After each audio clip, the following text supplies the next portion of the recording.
Daripada umur 7 sampai 70 dia akan makan nasi. Anak umur 10, 9 duk beli senak pendek lagi hak jantan. Ni saya sebut lah tuan-tuan. Salah. Umur 7 kena latih dah tutup aurat. Kalau perempuan beli dah tudung ada kecil bagi dia pakai, dia cukup 10-11 tahun dia tak akan langkah kaki keluar daripada rumah kecuali dia capai tudung dia. Walaupun mak tak suruh. 12 pakai seluar ketat lagi. Lepas tu sampai umur 45 duk pakai seluar ketat. Heran pasal apa ustaz? Doa hari-hari. Pasal apa mula lambat? Nabi ajak dah muru auladakum bis-salah wa hum abna'u sab'in. Latih dan didik arah anak kalian solat, tutup aurat, puasa umur 7. Nak pakai pakaian yang sempurna, solat. Walaupun umur 7 kita suruh dia semayang tepi kita, saat dia pergi ke Kaabah, saat pergi ke Masjidil Aqsa, tak apa, janji dia rokok, janji dia i'tidal, saat dia tak cukup rakaat ke apa-apa, saat dia masuk dalam kain kita. Anak ini yang kalau daripada 7 kita latih dia untuk berpuasa, kalau kita pejam mata umur dia 10 pun dia takkan tinggal puasa tu sampai dia tua, takkan tinggal.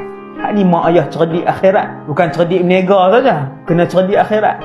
Nega 60 tahun, akhirat berapa puluh juta tahun. Panjang.